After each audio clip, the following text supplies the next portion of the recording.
So now let's look at another command in the R language, the for loop. Again, we'll go to help and look up for in the help documentation. And it's about control flow. It's about controlling the flow of the program.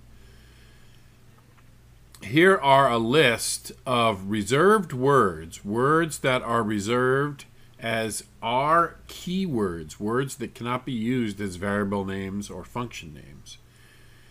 And they control the flow of the program, how the program goes from one part of the program to another. There's an if condition, then run the expression.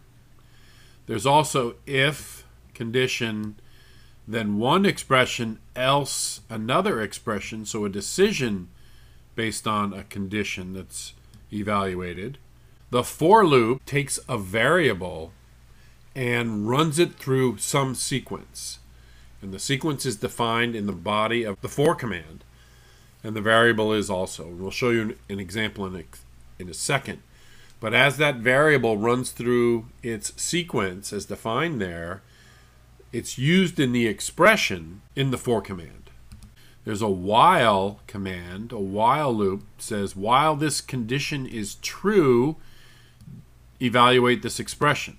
To be a beginning programmer, you're going to have to get used to if condition, evaluate an expression. Then the alternative, if the condition is true, do one expression. Otherwise, do an alternate expressions. The for loop we'll talk about in a second, and also the while condition, run an expression. Here's the for loop. Here's for, and then inside the parentheses you have this construct.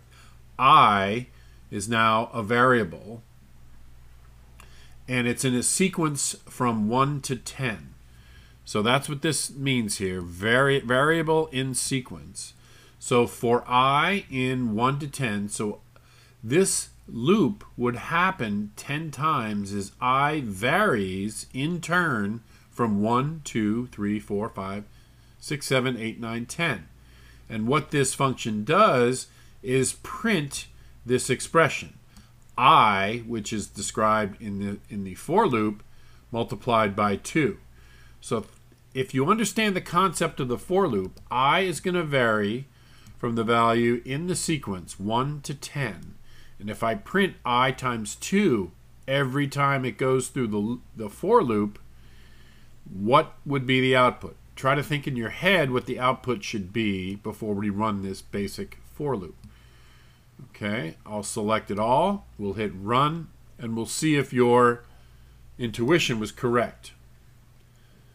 Okay, here's our output. Here's the for loop above. Here's the for loop for I in 1 to 10. Run the print command, and the print prints out 2, 4, 6, 8, 10 all the way up to 20. So it multiplied in turn I times 2 and printed it out 10 different times as we go from 2 to 20. Now, what if I ran this loop again, but I made it 10 to 1 the sequence? For I in 10 to 1, print that command. So let's run that.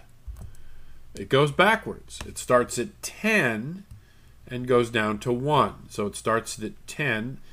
If I is 10, the first print is going to be 10 times 2, 20. And it's going to reduce in the sequencing all the way back down to 1, where I is 1, and the printout will be 2.